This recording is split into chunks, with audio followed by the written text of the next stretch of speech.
त्रिवार नमोस्तु। गुरुदेव, आज हमारे देश की दो अमूल्य निधि आचार्य श्री के परम भक्त आगरा निवासी श्री पंडित रतनलाल जी बेनाड़ा, जिन्होंने अपना पूरा जीवन जैनागम के ज्ञान के प्रचार प्रसार में लगा दिया, तथा गंज बासोदा निवासी श्री सुरेंद्र जैन जी, जो दयोदय महासंघ के महामंत्री के रूप में अपना बहुमूल्य योगदान जीव रक्षा एवं दया के लिए अर्पित कर दिया। ऐसे दोनों निधियों का आज आकस्मिक निधन हो गया। कटनी की समस्त जैन समाज, दिगंबर जैन धर्म प्रभावना समिति और पूरा दयोदय महासंघ परिवार दिवंगत आत्माओं के प्रति अपनी हार्दिक संवेदना व्यक्त करती है। यह जैन समाज के लिए अपूरणीय क्षति है। गुरुदेव, ऐसी महान आत्माओं का आकस्मिक निधन हमें यह सोचने को मजबूर कर रहा है कि उन्होंने जीवन भर पुण्य अर्जन किया और आज कहाँ चला गया। क्या इस दुर्घटना से ऐसे अन्य लोग हतोत्साहित नहीं होंगे? गुरुदेव, इन्हीं के भावों से मिलता जुलता एक प्रश्न doctor PN Jain, Tata hospital, Bombay, और श्री अजय सतना ने भी रखा है। गुरुदेव, वे कह रहे हैं कि आदरणीय बेनाड़ा जी के स्वास्थ्य लाभ हेतु कई जगह शांति धाराएं हुई, भक्तामृत जी का पाठ हुआ, तो भी उनकी इस प्रकार से असामयिक मरण क्यों हो गई? कृपया समाधान करें। देखिए, बात बिल्कुल सही है। सुरेंद्र जैन का देहावसान कल हुआ। आज सुबह मैंने उस व्यक्ति के बारे में चर्चा की थी। बेनाड़ा जी की चर्चा भी आप सबसे की। निश्चित ये दोनों अपने अपने क्षेत्र के बड़े मजबूत स्तंभ थे। बेनाड़ा जी के विषय में जैसे मैंने अभी कहा, उन्होंने अपना पूरा जीवन जिन शासन की प्रभावना में अर्पित किया। इसी तरह सुरेंद्र भाई ने भी, जो बड़ा एक जुझारू और कर्मठ व्यक्तित्व का धनी रहा, जीव दया के संदर्भ में अपना सर्वस्व अर्पित किया। सवाल आया है कि दोनों का असामयिक निधन और उसी से मिलता जुलता कि इतनी शांति धाराएं और भक्तामर विधान क्या काम में आया। देखिए, हमें थोड़ा तत्व ज्ञान का आश्रय लेना चाहिए। हम जब पुराणों में पढ़ते हैं तो ये भी पाते हैं कि मुनि महाराजों का भी, अनेकों मुनि महाराजों का असामयिक निधन होता है। हमारे द्वादशांग में एक अनुत्तरोपपादिक दशांग है। अनुत्तरोपपादिक दशांग में हर तीर्थंकर के तीर्थ काल में 10-10 मुनिराज ऐसे होते हैं जो महान तपस्या करते हैं और भयानक उपसर्ग से उनका दुखद अंत होता है और समता परिणाम से अनुत्तरों में उत्पन्न होते हैं और वहाँ से आके एक भाव में मोक्ष जाएंगे। एक है अंतकृत 10, जिसमें अंत में इतना उपसर्ग हुआ कि उनकी पूरी आयु का क्षय होता है और उसी स्थिति में उन्हें केवल ज्ञान हो जाता है और मोक्ष को प्राप्त करते हैं। ये सभी तीर्थंकरों के सभी तीर्थंकरों के तीर्थ काल में नियमता होते हैं। ऐसे महान पुण्यशाली मुनिराजों का भी निधन, कोई जल कर, कोई बह कर, कोई जानवरों के द्वारा खाया जाकर, कोई भूकंप में फंसकर, कोई बाढ़ में फंसकर, कोई अन्य तरीके से, चारों प्रकार के उपसर्ग में कोई उपसर्ग, दारुण उपसर्ग। ये क्या है? यही है कर्म। किसी भी रूप में परिणति हो सकती है। जब ऐसे ऐसे महामुनियों के जीवन में ऐसा प्रसंग घट सकता है, तो हम तुम साधारण प्राणी किस खेत की मूली हैं? ये संयोग है और संयोग को संयोग के रूप में स्वीकारना चाहिए। इसलिए इस बात को लेकर ज्यादा मत सोचो। शास्त्र कहता है जिसकी पूर्व में आयु बंध गई हो उसकी अकाल मृत्यु नहीं हो सकती,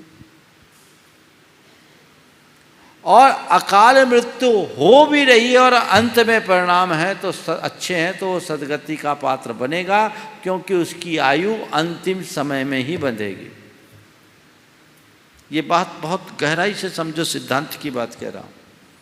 अगर पूर्व में आयु बंध गई तो अकाल मौत होगी नहीं, और आयु नहीं बंधी है तो मरते समय ही आयु बंधेगी, तभी अकाल मौत होगी। तो जिन लोगों ने अतीत में अच्छे कार्य किए हैं वो मर करके भी अमर बनते हैं, ऐसा विश्वास रख करके हमें चलना चाहिए। इसको लेकर के कोई शोक चिंता नहीं। जहाँ तक शांति धारा और भक्तामर के पाठ का सवाल है, भैया ये ध्यान रखना ही मत कि शांति धारा से कोई अमर हो जाए। मणि मंत्र तंत्र बहु होई, मरते न बचावे कोई। अगर मेरी आयु आ जाएगी तो मैं वज्र पटल के भीतर भी रहूंगा ना तो मुझे जाना पड़ेगा। वज्र कवच चारों तरफ चाहे जैसा बंकर भी मेरा हो ना, तो भी मैं बचूंगा नहीं। समझ गए? तो ये तो आयु है। तो महाराज शांति धारा और भक्तामर पढ़ना बंद कर दें, बंद मत करो। इससे हो सकता है कि उस व्यक्ति का पुण्य थोड़ा जाग जाए, उसके कर्म कम टले और उसको जो हो सो हो। हमारे मन की तो शांति है। पूजा प्रार्थना भावना से सेहत पर प्रभाव पड़ता है, लेकिन एक सीमा तक, नहीं तो फिर तो ऐसा हो तो अस्पताल ही बंद हो जाए और फिर कोई मरे नहीं। ऐसी धारणा मत करना। शांति धारा का मतलब ये नहीं है, इस विश्वास से मत रखना अपने आप को कि शांति धारा करेंगे तो कुछ होगा, सब ठीक हो जाएगा। शांति धारा करेंगे कराएंगे तो कुछ हो या ना हो, मेरा मन शांत बना रहेगा, ये भाव जगाओ। मन की शांति को पहले जगाओ, जगत की शांति की कामना करो। और एक बात बताऊं, आपके कटनी में ही हमारे संघ के मुनिराज थे प्रवचन सागर जी। कुत्ते के काट खाने से उनको हाइड्रोफोबिया हो गया था। आप सब प्रत्यक्षदर्शी हैं। उस हाइड्रोफोबिया के शिकार होने के समय दुनिया में आज तक उसका कोई इलाज नहीं है। कहते सिम्टम प्रोड्यूस हो जाने के बाद 72 घंटा से ज़्यादा कोई बच नहीं पाता। कितनी जापे हुए, हम भी तो यहीं आ गए थे एक दिन में।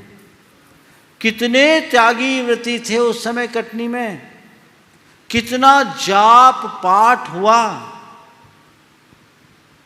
पर उस जाप पाठ से हम महाराज को बचा तो नहीं सके, और बचना भी नहीं था, ये तो तय था। फिर जाप पाठ का क्या असर हुआ? उस जाप पाठ का एक ही असर हुआ कि जो लक्षण कुत्ते को काटने के बाद पेशेंट में होते हैं वो एक भी नहीं दिखा।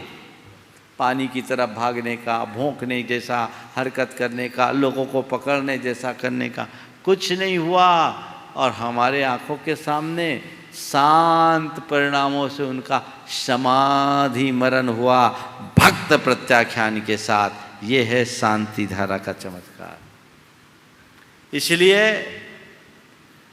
हम कोई भी बात करें तो तत्व ज्ञान के परिप्रेक्ष्य में करें। वर्तमान में शांति धारा के प्रति लोगों का रुझान बहुत बड़ा, अच्छी बात है, बढ़ना भी चाहिए, लेकिन सिद्धांत सही होना चाहिए। शांति धारा पर अटल विश्वास रखना, पर अंधविश्वास मत रखना। कुछ हुआ तो शांति धारा से हो जाएगा।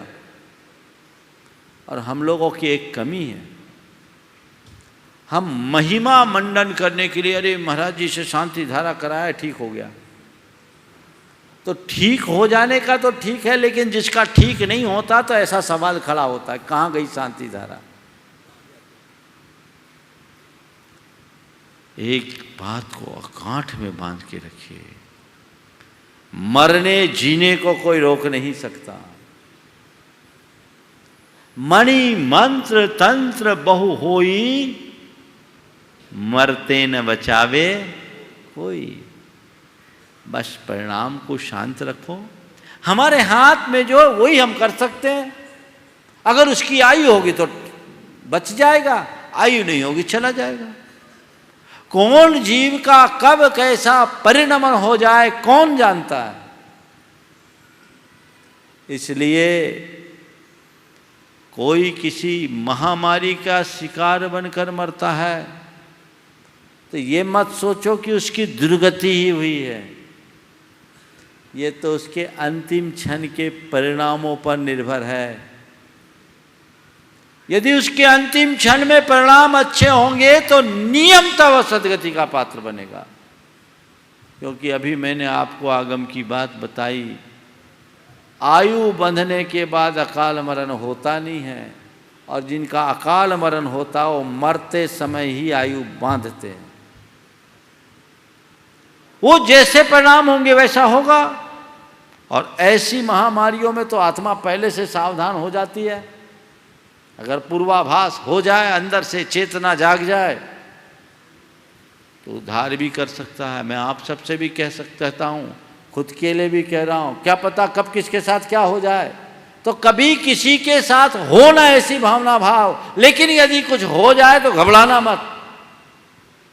अस्पताल भी जाओ तो अपनी चेतना को जगा के जाना कि मैं जाऊंगा तो भेद विज्ञान के साथ जाऊंगा, सम्यक दर्शन के साथ जाऊंगा, भगवान का नाम लेते हुए जाऊंगा। ये भाव गया, परभाव नहीं जाने दूंगा।